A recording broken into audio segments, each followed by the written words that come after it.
Good morning and welcome back to the Prison Officer Podcast. I say good morning because I'm up a little early to talk with a special guest that is many time zones away from me. My guest today is Neil Samworth, also goes by Sam. He's a former UK prison officer and the author of Strangeways, a prison officer's story. Neil spent 11 years working as a prison officer at HMP Manchester, a prison also known as Strangeways. I really appreciate Sam coming on the Prison Officer Podcast to share his story and his experience. So, welcome, Sam. Good morning or good afternoon. Yeah, good afternoon. How do, as we say in Yorkshire. Yeah. You're more than welcome. More than welcome. Yeah, I'm so excited to have you on here. I read your book Strangeways, and it really connected with me quite a bit. I also worked many years in a mental health unit for the Federal Bureau of Prisons, and some of the situations, some of the inmates that you describe in there, Yeah. I just put different names on the guys, but it's the same behavior, it's the same guys, it's the same problems. So I really connected with that, and I'm going to tell you straight up, I've read probably every correctional officer book, anybody that's ever written one, and yours is the Really? best. Yeah, yours is the most honest, and it's just, you painted a picture of what it's like for a lot of us inside to work, and I appreciate that. But that was the reason I reached out and wanted to get you on this podcast, because it is such a good book. And thank you for doing it. That's very kind. I think when I thought about the book, it was a bit of a dream. How it sort of comes together, putting something you can send out to agents, because in this country, really you need an agent or whatever to get a publishing deal. And the more it became real, like when I started doing the book, it made me very, very nervous because, I've always been very honest, very forthright. I've got in trouble in my life. I can't keep my gob shut. It don't matter who I'm talking to. If I think I'm right or somebody else is wrong, then I'm going to say my bit. But the final draft before the book come out, when I read it, we're worried about what people are going to say, because I tried to make it as honest and truthful as possible. I sort of put myself out there, the mental health side of it and things. And, I did feel vulnerable, as it were. But it was well received. The people I was most worried about, their opinions and that, was probably my close friends in the prison service, because I didn't know how to be received. But, I was worrying for nothing. So I appreciate that. I really do. Oh, that's great. Let me give the audience a little taste. I'm going to read from the book here and Yep. just kind of give them a taste of it, and then we'll talk some more. So, he was twisted. I'll give him that. Quite definitely a fire starter, too. And like me, he was the type who'd make a career out of prison. Only in his case, on the wrong side of the bars. Riley was his name, self-harming his game, which brought him more grief than anyone else. He'd had a hard life, and it showed. A serial arsonist who would never be free, he was destined for a high-security hospital. This creature and a half, kind of think Gollum from Lord of the Rings, only not as good-looking. He was the kind of prisoner it was easy to hate, and sort that means constant mither, which I had to look up, and means minding. Thomas Riley had a history with cell fires, and back in the day he'd done himself serious harm. He tried to make his tracky bottoms, he tied his tracky bottoms at his ankles, filled the legs with sugar and set them alight. Now sugar melts, of course, and so did the calf muscles pretty much. He couldn't walk for ages, and it all added to his horrific experience. He didn't so much as talk as he did squawk, and at one time he must have been somebody's son, somebody's child, been taken to a park in that, yet here he was, a stunted fucking thing. Cell fires are a hazard in every prison, and Strangeway included. The likeliest places are segregation units where the most disruptive inmates are housed, though the forensic and hospital wings have their share. I'd worked healthcare for a while now and developed an intuition around the mental ill prisoners. And with us officers and nursing staff, this made up the place. The majority of the cell burners didn't intend to go up in smoke, and it was about manipulation. They wanted to cause us as much trouble as they possibly could. I was on nights, and I sensed something was up with Riley. He seemed weirder than usual, strangely possessed. So I laid a hose pipe along the floor to his cell just in case. As usual on healthcare at night, the lights were out, and he had his music on. He'd stay up to all hours. After a while, he got to thinking on it a bit, and didn't care for the song, or I got to thinking about it for a bit, and I didn't care for his song choice, Firestarter, by The Prodigy. It was blaring out, and I'm more of a Def Leppard fan.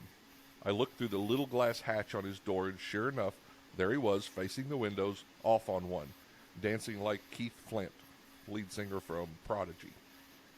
Boom!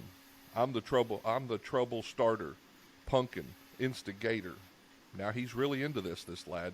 He's got a lighter in one hand, and while I'm watching, he bends down and gives it a flick. The signal I need to drop the hatch, which is maybe 1.5 feet wide, and insert the end of the hose pipe. Tommy, I say, but he's ignoring me. Tommy, the hems on his tracky bottoms go aglow and spark into flame just as he starts on his t-shirt. Tommy, at last he reckons to twig and turns around just as a jet of water hits him in the face. That's just a normal shift there, isn't it? Very much so, yeah. Yeah. I remember that lad really well. Real name John. Mm-hmm. Just for the audience, in the book, what we decided was some of the book, people need to, or I wanted to get across the sort of people you deal with. Some of the stuff in there is quite grim, as you'll know if you've read it. So we decided to use aliases. And then some of the high-profile prisoners I had to deal with, you know, we used their real names. Mark Bridger, for instance, because, you know, people know who that guy is, and having to work closely with someone like that can affect you. But John, sure. I was probably the only guy, Thomas Riley, who had any time for him. You know, he wasn't the nicest person. He was very assaultative, which is my word. I'm sure you know what that means. But yeah, it makes me smile. We had some good conversations. He did go to Rampton High Security Hospital. I have no idea what happened to him after that, but you know, the sort of person he was, assaulting people, fires, the self-harm, I doubt very much whether he'll ever get out, or maybe still alive today. I don't know. Sure. One of the reasons I picked that passage, and it is that honesty that you bring to this book, because I've had those same guys, and you just walk into the shift and you know they're going to go off tonight, and definitely you want to hate them, but in that section there, you also wondered about, you know, at some point this was somebody's son. Somebody took him to the park. Somebody played with him, and exactly. I think that's a lot more honest about what we do go through. It's not always just us walking in there with this hate for everybody in there. It's actually tears us back and forth a little bit, dealing with the human side of it as well as the evil side that we're dealing with when they go off. Quite definitely. I think the thing about John is, I'm sure I mentioned that later in that chapter, is he's the sort of guy, yeah, you can be as nice as pie, you can call him sir, put him up in a penthouse suite, free food and drink, the best accommodation, treat him in the nicest manner. At some point, if he gets pissed off, he's going to cut himself, he's going to set fires, and he's going to assault someone. And it's as simple as that. Yeah. Yeah. The other thing is... I had to... Go ahead. No, it's okay. I had an inmate named... We got a little bit of a delay going here. I had an inmate named Coates. The thing that... Yeah. Nope, go. Are we all right? Are we there? Yeah, we're good. Go ahead. Tell me what you were talking about. I was going to say, right, so that night, I do not expect everyone to be like me yet. I am definitely an empath. You know, I went back to that lad later. He was on his cell bell. I don't know where they have them in America. It's basically, there's a button in the cell, emergency button. They can press that. It'll alert you and you go to the cell. He was freezing because I had soaked him in water. because he obviously still had a lighter. I gave him some new bedding and offered him a cup of tea, which I give him in exchange for the lighter. So for me, you know, it was never about taking anything personal. I don't think ever I took anything personal. Do you know what I mean? And if somebody assaulted you or whatever, and 5 minutes later they were asking you something or wanted to chat or wanted to apologise, I was always happy to do that. But I do not expect everyone to sort of, you know, behave in the same way. So, sure. I can name a couple who I think it became personal with because I believe that they were truly evil. But for the most part, because I did almost 14 years at Springfield, and a lot of that at the mental health unit, the more I learned about those guys, the more you found out. I mean, even looking into some of their past, we could look into their, what they call the PSI, and that's a pre-sentencing investigation.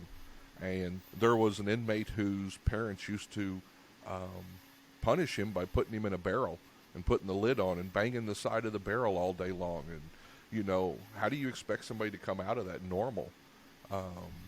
And then there were people who were sexually assaulted for just their entire youth. And now here they are and they can't function. Exactly. You know, a lot of the people I met who were addicts, you know, we make judgment about addicts. Obviously, a lot of them are thieves and burglars. You know, they are looked on as the lowest of the low. But a lot of lads I met, you know, again, trauma, in care homes. There was an infamous one in Manchester. I come across lads who've been in there. As soon as they mentioned the word Rosewood House or something like that, you know what was coming. Yeah, if you've got any sort of, I think in the end that's what got to me. If you've got any sort of empathy or whatever, you can't help but sort of be touched or whatever. There was a few it was personal with. I always remain professional, but I've mentioned Mark Bridger already. He was a high-profile killer. He took a young lass and did unspeakable things to her and killed her. She was from a village called McCulcheth in Wales, and I've spoke to people from that village and spoke to people, Welsh people, who said it affected the whole country. You know, I despised him. I hated him. I always remain professional when dealing with him. However, you know, I sometimes wonder now, looking back, how I did that. You know, on reflection, because it, like you said, if you mention the word people, I mean evil or hate, you know, people go, well, hate's a strong word, there's no such thing as evil. I'm same as you. I definitely hated him, and he was evil, so. Yeah. I think the general public doesn't understand or doesn't want to. I think it's more of they don't want to know the evil that's out there. And you've seen it, I've seen it, when we've looked into those eyes of some of those inmates who are truly evil. There's nothing good going on inside those eyes. And the general public doesn't want to know that, and they want to forget about it. And so I think that's why they forget about the prison officers and the nurses and the other people who take care of those inmates.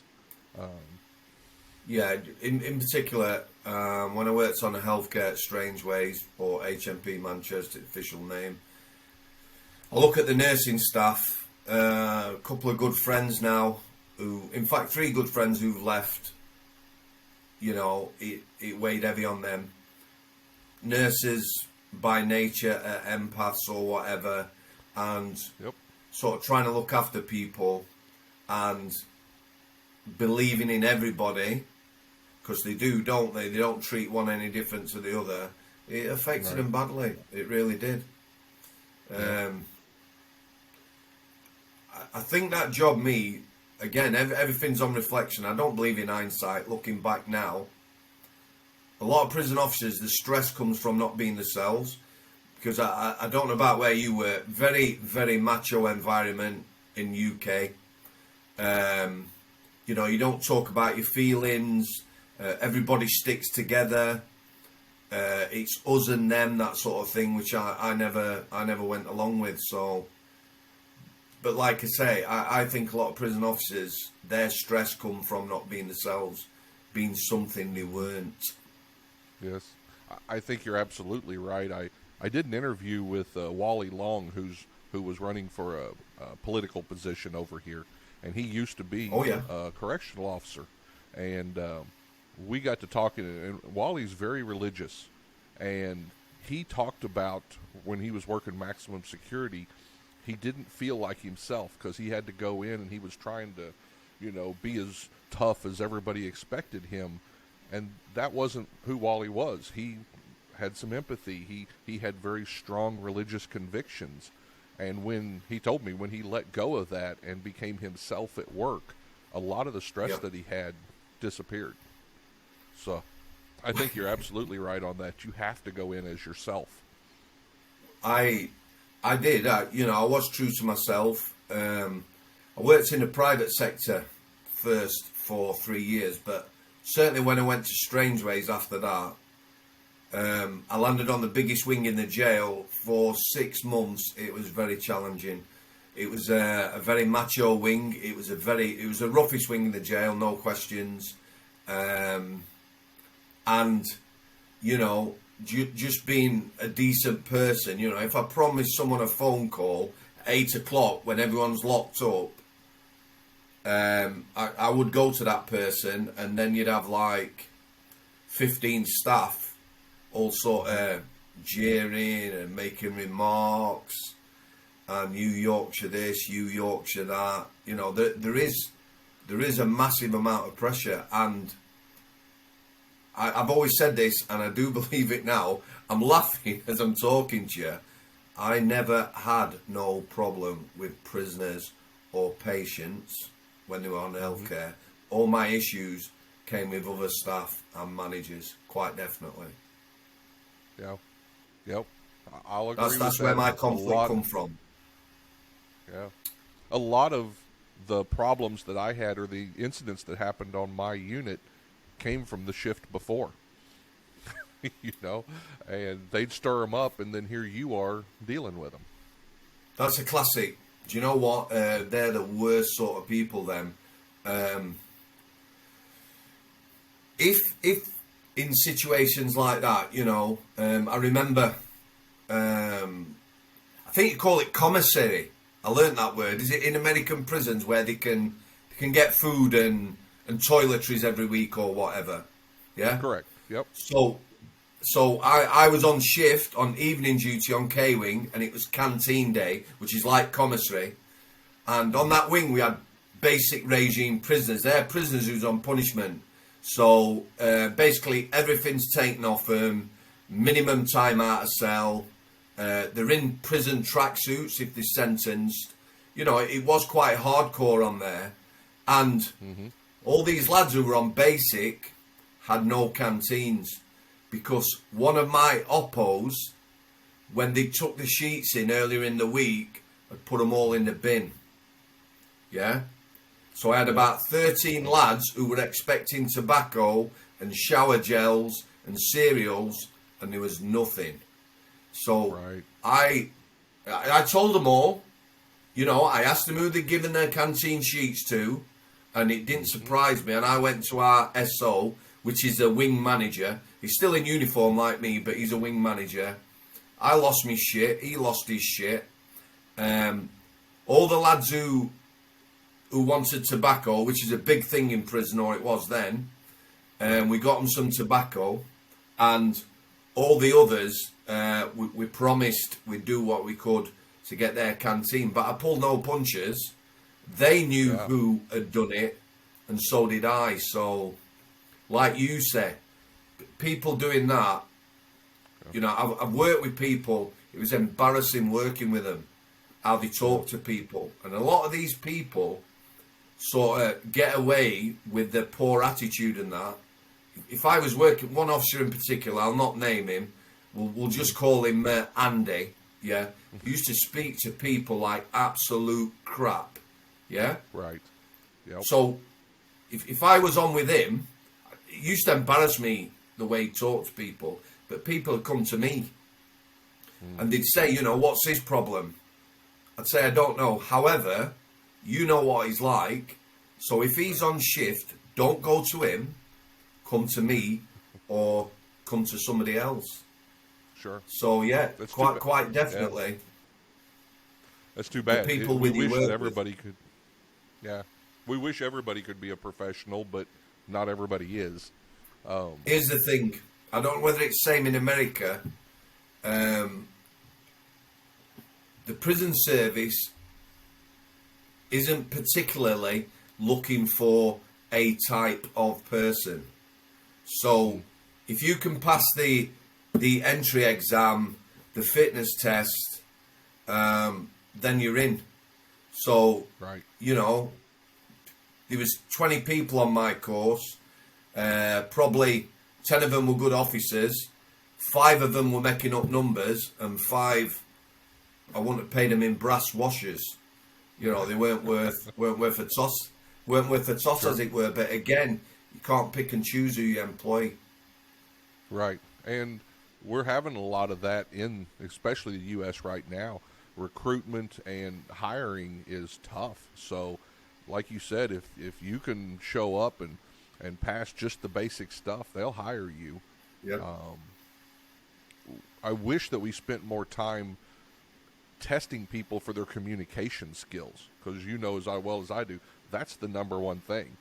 It doesn't. You don't Definitely. have to be big. You don't have to be, a big scary guy if you can talk. No. You know, so Exactly. yeah, Well, I see I talk about dynamic security, yeah? Staff-prisoner relationships. They're what used to make the job safe. You know, people get to know you over a number of years. They know what you like. You treat people right or whatever. And them relationships used to make it safe.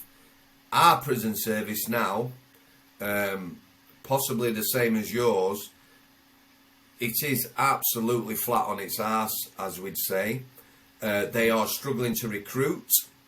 The majority of people they are now recruiting into the male prison estate are females. There's no lads going for the job, no males going for the job. Recruitment and people leaving the job is at a balance. So right now, it is in dire straits, absolutely in dire straits. And I don't see any way out of it either. The other thing is, the only people who are going for the job are young people, sort of under 21. So we've got in the UK prison service now, the least experienced staff ever, the youngest, and the vast majority who are coming for the job are females in male prisons. So dire state of affairs. Absolutely. The other thing about bringing in those young people, because I know Missouri, the state of Missouri, just lowered the age to 19 to go to work in the prison. And you haven't developed your ability to communicate at 19. And this generation has even, I think, less of an ability to communicate, because they're used to, with the text and the phone and the... Yeah. So person-to-person communication's not the strong suit for some of them, which makes it even tougher. It's just bums on seats, isn't it? The thing is, they've got no life experience. I speak to lots of young people who've been into the job and left with poor mental health. I think the other thing is, there was young people on my course. However, when I started at Strangeways in 2005, there was lots of experience. So if you were 20, 21, on a landing, there's a wealth of experience around you. You used to get mentored. You keep an eye on someone. I mentored quite a few new staff. So, you spend a month on the same shift pattern, helping them out. They see how you deal with people, deal with situations or whatever. Whereas now, it's pretty much out of training. Here's your keys. Here's a radio. Crack on. Just get on with the job. Yeah. So, for those of us, and we've been talking a little bit about Britain's system here. So, for those of us that don't know a lot about Britain's prison system, How many prisons are we talking about? How many inmates nationwide? Um, Tell me a Right, little bit about. if you look at England and Wales, the UK prison service is England and Wales, yeah? Okay.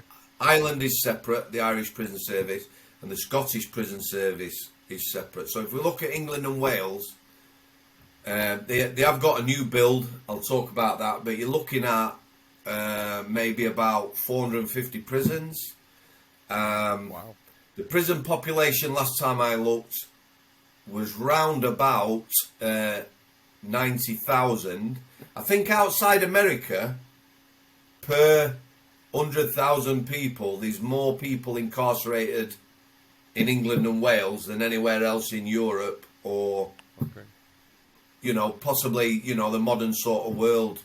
I'll tell you how the government thinks. They've got a new build program now. By 2026, they're looking to provide another 18,000 places for prisoners, yeah? So that's about 4 years away. Wow. They've estimated the prison population is going to rise by 26,000. So what's that tell you? There's no interest in this country. For me right now, they can't staff the prisons they've got without building new prisons. There's lots of people we are sending to prison, and I know this to be true, same in America, who we could be doing other things with. We could get rid of a third of people in prisons right now. The more serious offences in this country need to also be getting more years. And like I say, if it was tackled, and there's plenty of models throughout Europe and elsewhere where, drug programs, rehabilitation, rehousing, how you treat your long-term prisoners that work. But for me, this country, nobody's interested. It's just about sending people to prison and sending people back, because reoffending rates in this country are horrendous. They're terrible. Right. Oh, and same thing over here. Now, over there, you don't. In America, we have a federal prison system and then a state prison system, and then you even have counties that have jails. Everything's done at the federal level over there, or do you have county and? No, what we have. System? So we have 4 categories of jail over here. You have 4 categories of prisoner. You have Cat A's. They're the highest risk. The Home Office or the government, the police and other authorities, when somebody goes to prison, would deem them a Cat A. If they were a very influential armed robber, gang member or something, they might well be Cat A. So they're high security prisoners. We have, I'm not sure how many there is, but we have high security prisons. Strangeways was one of those. And they're the most dangerous or most at risk, most risky prisoners. Then we have Cat B. Everyone in the UK system who goes to court and then goes to prison starts as a Cat B. So we have Cat B local prisons, which hold remand prisoners. Okay. Also sentenced prisoners, yeah. We then have a Cat C prison, which is a lower category, lower security. And then we have Cat D, which is an open prison. Literally no fences, you can just walk out, you abscond. Very few staff. And the idea is obviously you progress down the categories, the longer term prisoners, as your risk allegedly gets less. So we just have them 4 categories of prison, and that's it. And you are usually sent to prison depending on location of crime. So if you were a Manchester lad and you did an armed robbery in Leeds, you would end up in Armley, Cat B local remand prison in Leeds. So it's the location of your crime where you get sent. Okay. Yeah, that makes sense. Does that? It does. And I had kind of wondered, you hear these terms. The other thing, and tell me if I'm right about this, in America, we have a real problem because our mental health systems have been kind of they got rid of mental health only facilities. So we're getting a lot of that into the prison system. reading through your stuff, it kind of looked like in Britain you still have some mental health where they can go to a certain mental health house where you started at, was it Forest Bank? Was that the... Yeah, at Forest Bank. Okay. So That was that a kind of like private a jail. lower level? A private jail, okay. That was a private jail. So let me tell you how this works. The mental health facilities in this country, back in the 80s, 90s, they closed a lot of places. A lot of people who really needed those places were sort of put back into the community to be managed in a community. As far as the courts go, this is where our system absolutely stinks. For me, if when somebody goes into the court system, if they have a history of mental health and they can be managed elsewhere, then that's where they should go. What happens is, it doesn't matter how bad the mental health is. We've had people who literally come to prison for 3 or 4 days, then went on an emergency section to a high secure hospital. They were that ill. How the authorities view it is they're keeping the public safe when people go to prison, because all prisons are very good at is protecting the public by keeping people locked up. So if somebody is really mentally unwell and goes through our court system, that's not a concern to anyone. Send them to prison, then deal with the fallout. For me, the 18,000 spaces that they're going to be building in the next 4 years, they should be mental health facilities. Right. The other thing is, I talk about in the book, we've had lads for 10 months on the healthcare who are incredibly unwell, waiting for a space at a mental health unit, forensic unit, because there's also a feeder system. So one space becomes available, say at Prestwich Hospital near Strangeways. We might have 3 prisoners, but there might be 20 people in the community also waiting for that space. So what they see is those 3 are locked up, public's not at risk, we'll send one of them. It's tragic, absolutely tragic. Yeah. Sounds like you guys are dealing with a lot of the same stuff we are. Another thing that you talk a lot about in the book is the drug addicts and alcoholics. And I'm going to go back to the book real quick here. I-Wing stank. It was for detoxing drug addicts and alcoholics. The stench of body odor was constant. The majority had no hygiene skills. They thought baths were for keeping spiders in. A lot were repeat offenders living on the streets. They don't look after themselves. They'd come in with nothing and go out with nothing. Other than that, with only 70 prisoners when full, it wasn't a big population to manage. They were like medicated robots too. Meds in the morning, meds at dinner, meds at night. On arrival at Strangeways, prisoners got a reception pack, sweets or tobacco. That made them targets, generally, but on I-Wing, where everyone was craving something, they were like worms in a field, circled by crows. Once they were detoxed, they'd move on to H-Wing to complete their alleged recovery. There was always a steady movement of cattle. And I've seen that same thing. We're not fixing anything. We medicate them, and we just keep them moving. We're just filling the cells, and it doesn't seem like anything's getting accomplished. Do you have a methadone program over there in prison? Some places do. Not in the federal system that I know of, but I know some of the state systems do. So in your prisons, if somebody come in, what sort of detox would they do then? Well, and those programs you'll find more in our systems. When people come into the jail, they'll stay in those jails until they're sentenced.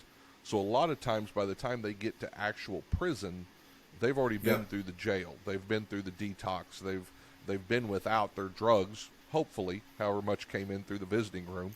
But they've been through without their drugs for a while. So in the prison system, you're not dealing with as much detox at that point, because those hardcore detoxes happened earlier in their sentence or in their incarceration.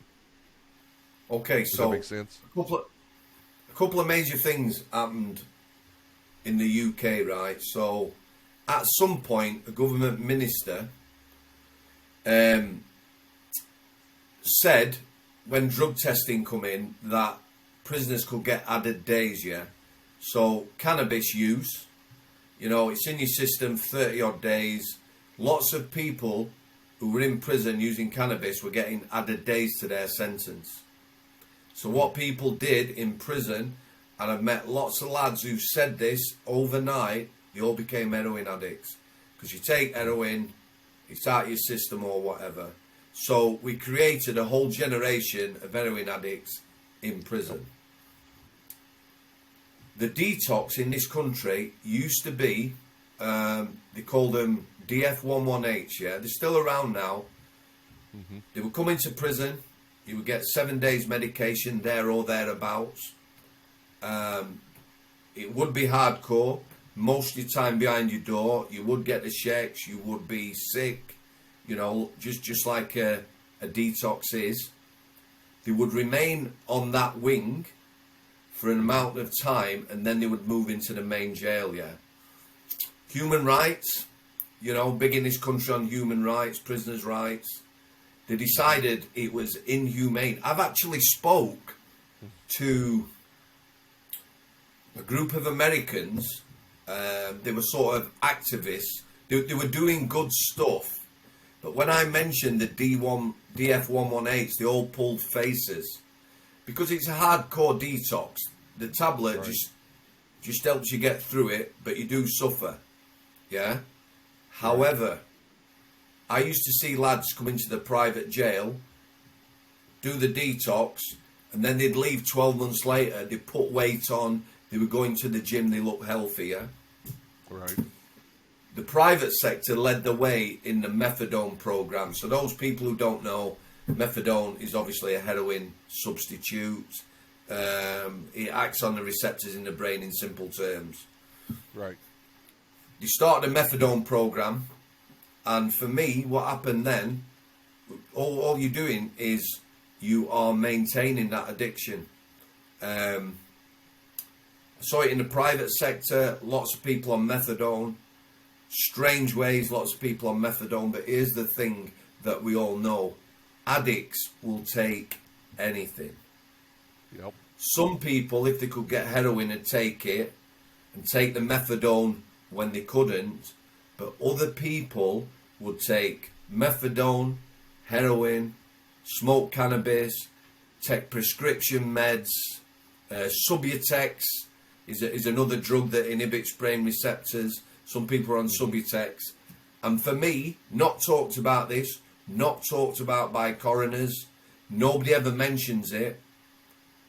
We had a lot of deaths in custody, drug related. People who were on methadone and taking other things who died. Right. And the coroners in this country aren't looking, you know, basically looking to apportion blame for me. Yeah. We knew, the staff knew, the nursing staff knew this guy has died because he's taking methadone and other drugs. He's overdosed. Sure. But it's not that simple when it gets to coroner's court. So for me, the methadone program, you just see a load of lads come in, most of them underweight, pale, take the methadone, go back out 3-6 months later, and away you go. So it don't work. It's not doing anything. Yeah, and the same thing happens over here. It's just recycling. We recycle those people over and over and over again.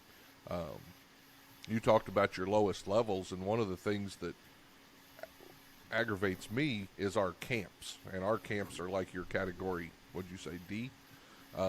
Where there's no fence and they kind of, you know, do that. And I don't know that we need to be spending as much money on these camps for these inmates that are basically sitting there watching TV. They're not getting a whole lot of work done when that money could be appropriated back into mental health, back into, you know, some of these addicts and stuff. How bad is the drug problem coming into your prisons? I know that's huge with us. We've got a bunch of stuff coming in through the mail. Fentanyl is a bad thing over here. Yeah, I've What's seen going on with the UK? UK, it's spice. Do you know what spice is? I don't right off. Right, okay.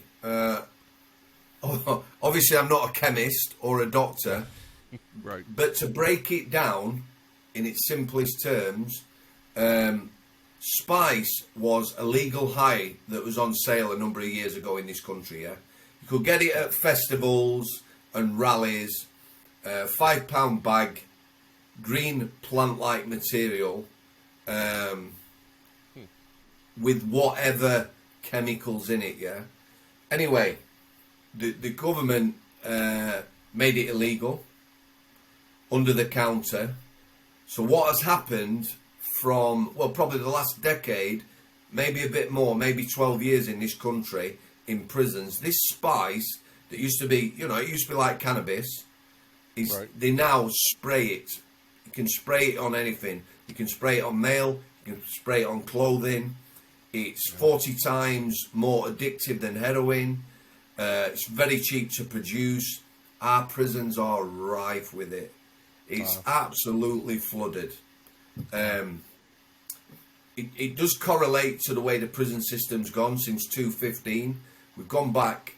It's pretty much 24-hour or 23-hour bang up in a lot of UK prisons because they just haven't got the staff to run a regime. The government's not bothered if someone's locked up for 23 hours.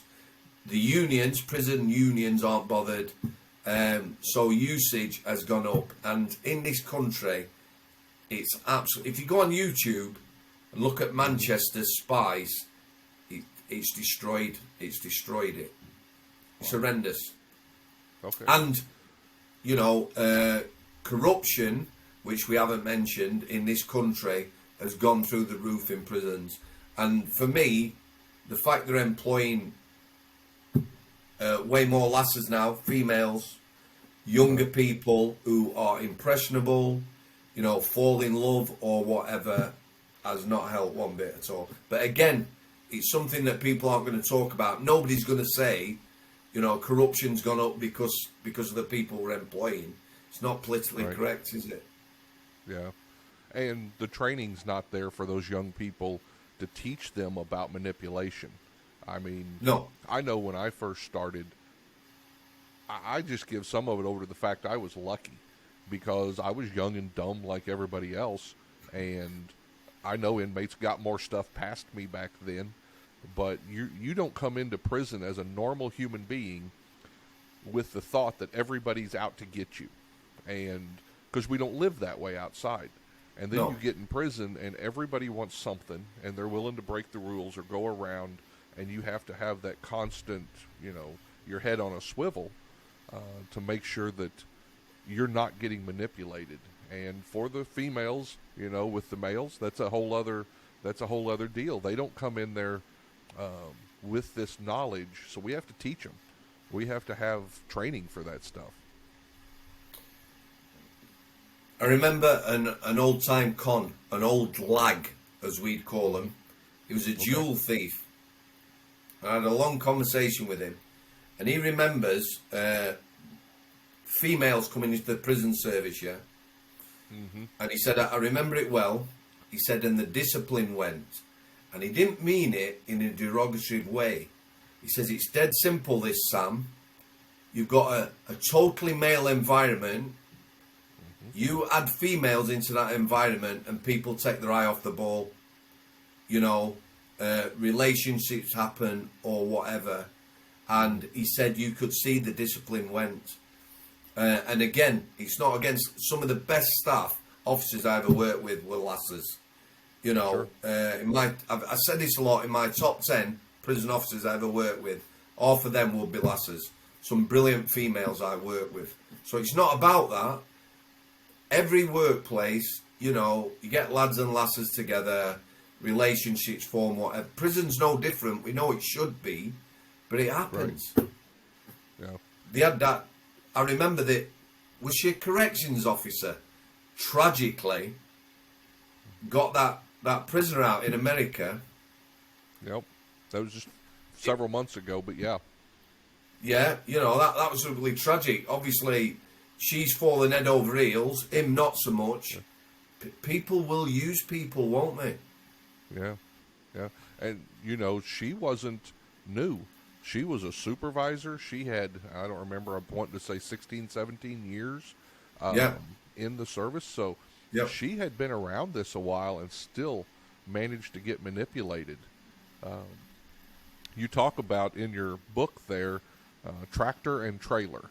Yep. Tractor and trailer, yeah. Yeah, it is. And the one gal that you talk about in there, and I knew a few female officers that reminded me of her, because one thing that the females, because when I started at Missouri State Pen, there weren't a whole lot of females, maybe one or two that worked the housing units. Now, they worked other jobs, but they didn't work the walks.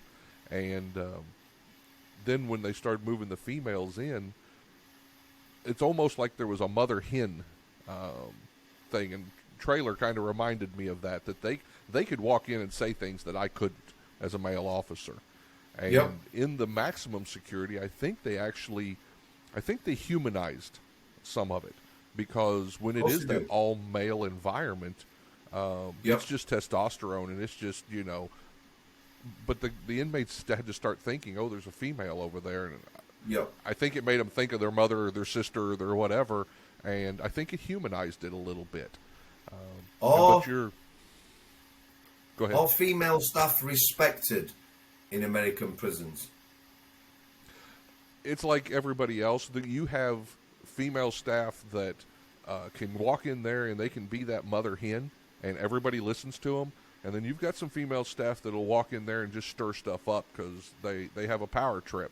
So there's both. I completely understand that. The point of view I'm coming from is up until, again, maybe 5 or 6 years ago, if a female officer got assaulted by a prisoner, that prisoner was going to be in trouble. Not from us, not from the staff.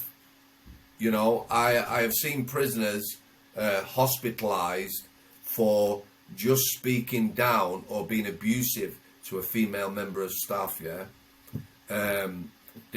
okay to punch me.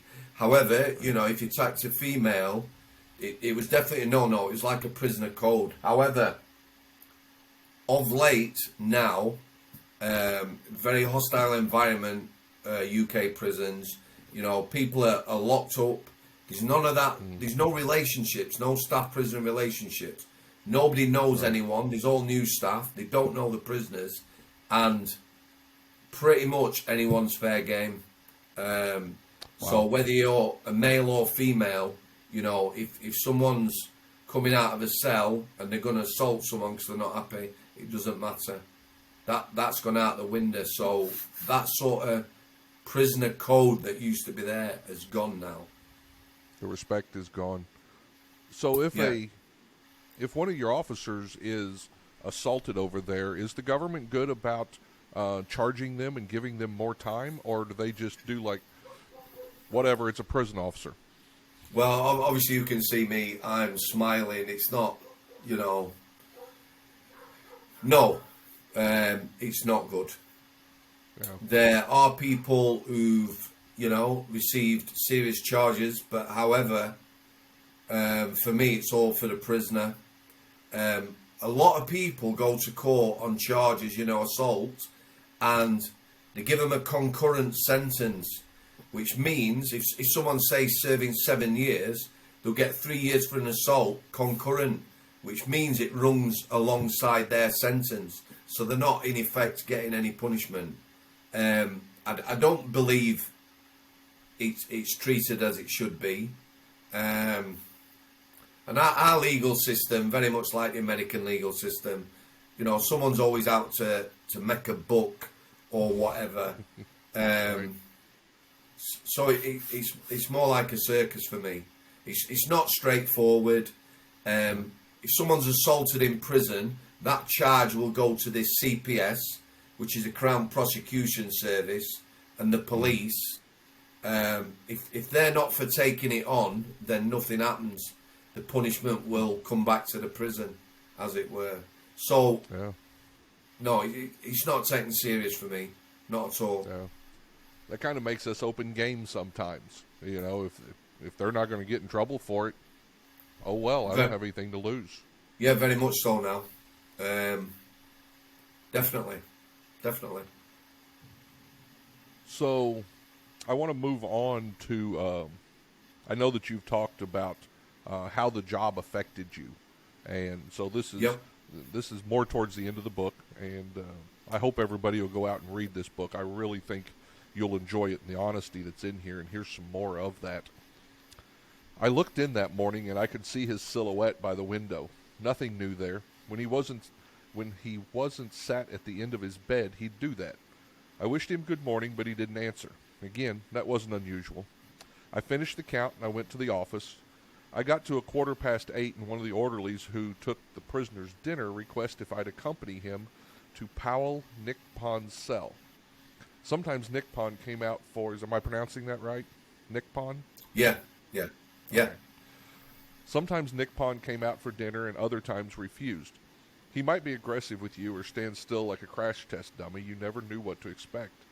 I dropped his hatch. It still wasn't properly light, so my eyes took time to adjust, and I gawped at the silhouette for a good while. "What's up, Mr. S?" the orderly asked. "He's dead, kid. Go back to your cell, please." Nikki was just down on the landing, like me, a strawberry blonde from Sheffield, slightly built but tall. She was someone who'd say it the way it was. She could be confrontational, and surprisingly enough, many prisoners would rather avoid confrontation. Nikki didn't hold back, but after a dodgy start, we couldn't have got on better. She became one of my favorite people to work with, and behind those specs of hers lurked a fierce willpower and intellect. She was also tough as old boots. I called her over, and I got my fish knife out, because I thought Nickpon was hanging. When I got to him, there was a ligature, which I cut, but something didn't seem to compute. Then I realized he wasn't hanging at all. He was stood, feet flat on the floor, arms by his side, body at an angle of 45 degrees, neck back and jaw fully extended. The ligature, it was more like a washing line, wasn't tied to the neck. It was wrapped around the bars, furthest apart from the windows, forming a big loop. He'd leaned forward like a ski jumper on ski Sunday. His neck and jaws pushed out that garroted. It put me in mind of that painting by Munich, The Scream. He was fucking purple. It was a ghastly sight, the worst body I'd seen. Nicky was in the cell. He was dead, quite definitely, and with a line cut, he'd become dead weight. I managed to lift him with the adrenaline, but when I put him down, his legs got tangled on the table, and I couldn't shift him again. "Fuck's sake," said Nicky, and we had a dark little laugh. Together we got up, shifted his legs, and laid back on the floor. I cannot find words to describe accurately the smell of that corpse or the look on his face. And then you talk about the fact that a few months later, you're getting in your car, and that smell, you keep smelling it, and different places you go, you continue to smell that smell, and you realize that this has bothered you more than what you thought it did. So talk to me a little bit about that, and recognizing how much of a trauma that was for you. So firstly, on the smell front, this lad had a body odour quite unlike anybody else. You yourself, having worked with people who are mentally unwell, especially on medication, it's not pleasant.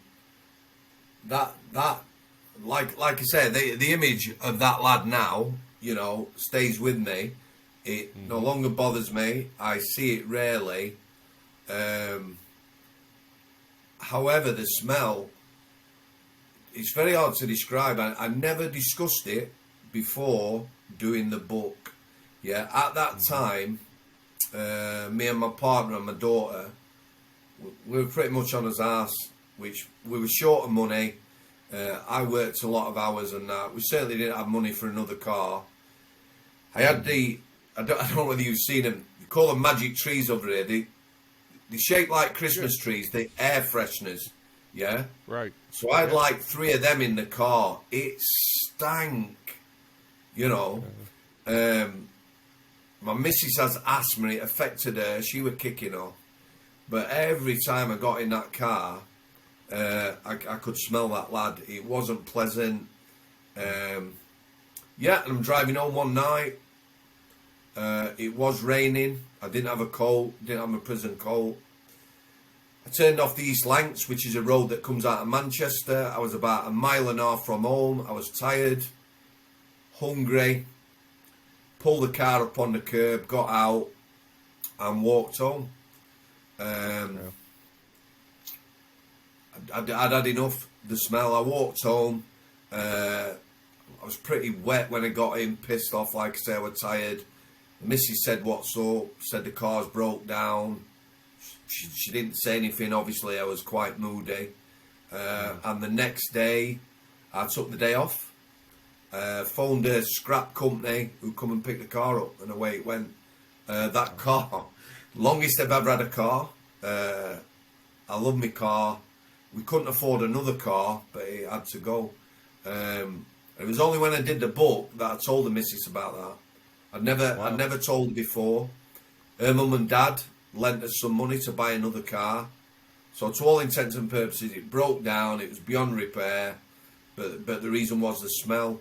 I have read articles on PTSD and the like, and there is a name for that when you associate with smells with certain incidents. You know, like maybe you lose your mother and a perfume your mum wore when you were a child, when you smell it again, reminds her of her.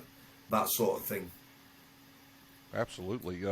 And I've read stuff where it says, smell is one of the strongest receptors for memories that we have. I mean, think of walking in the house and, you smell pumpkin pie spice for the first time in the fall, and immediately you start thinking of Thanksgiving and Christmas. Or, I've known people who had someone pass away and they made a pillow out of their shirt because they Really? liked having that comforting smell, Yeah. So to have a smell be what, is one of your triggers. Did you recognize at the time that this was PTSD and that did you go get talk to somebody? No. No. The only people I talked to. And... Yeah, the next day went back to work. I finished. I was on an early shift that day. Should have finished at 12. A policeman come into the prison to take a statement. That was 4 hours. He apologised. He said because the coroners were coming on top, as it were, with the police, it needed to be an accurate statement. So it was 4 hours. I finished the statement. There was no one around. I went out to my car. I hadn't seen nobody. I actually stripped off, opened the boot of my car, stripped off everything down to my boxer shorts, and got in my car to drive home, because of the stink. Yeah. Went in the house, put the stuff straight in the washer. The thing now about that story is, I met that lad's Pavel Nickpon. He was Polish lad, yeah.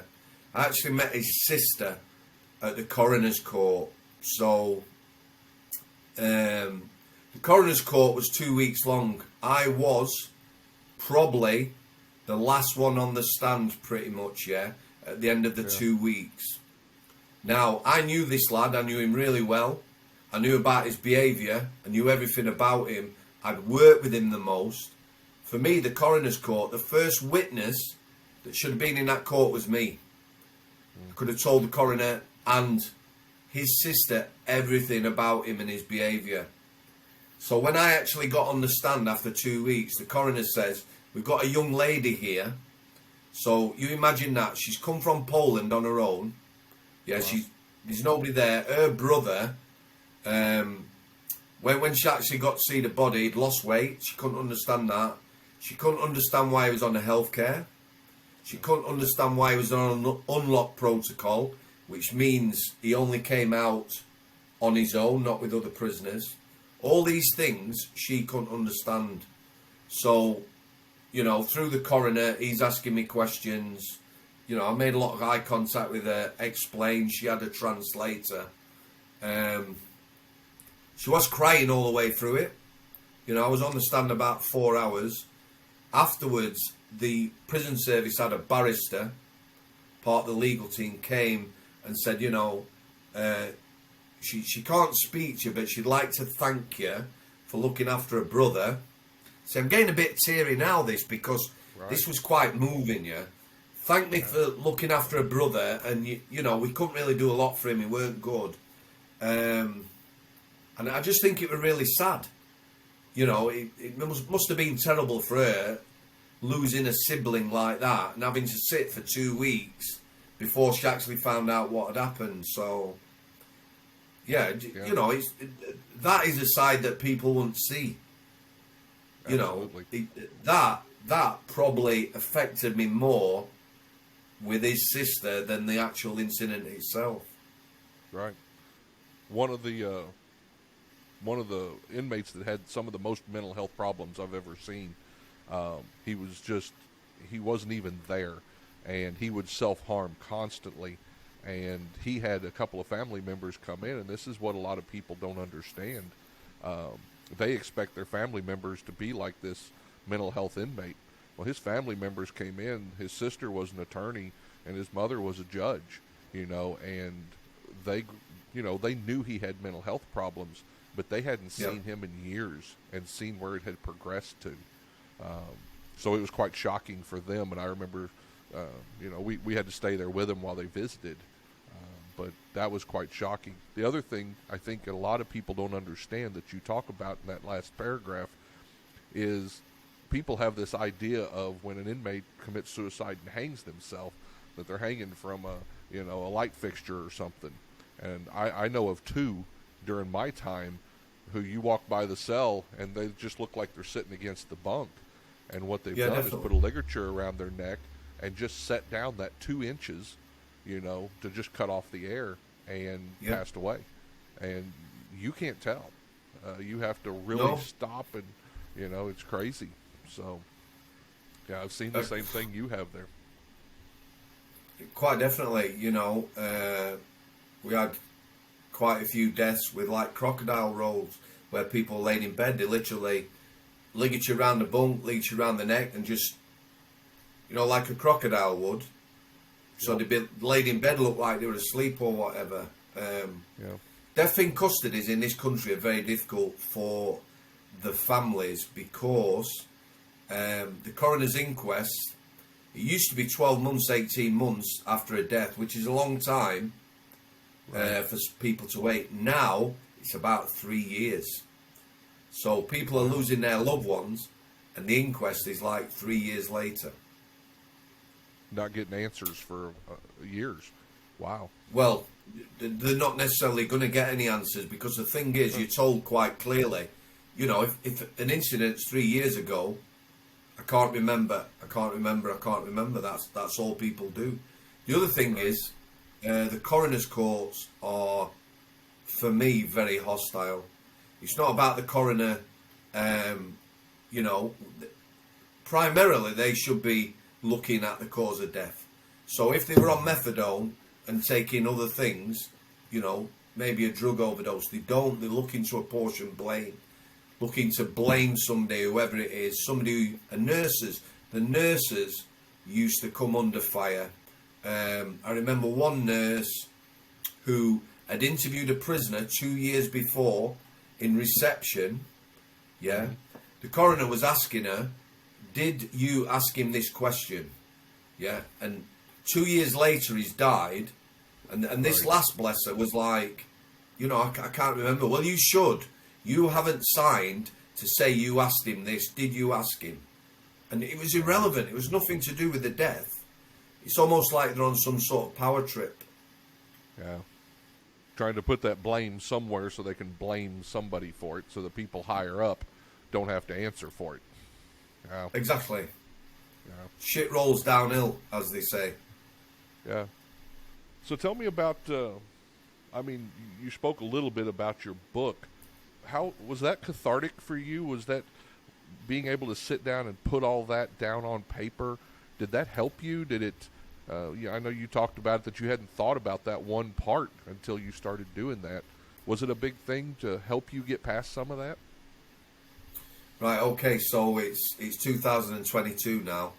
So I started working on the book 2017, yeah. It all sort of come together sort of round about May, June 2017.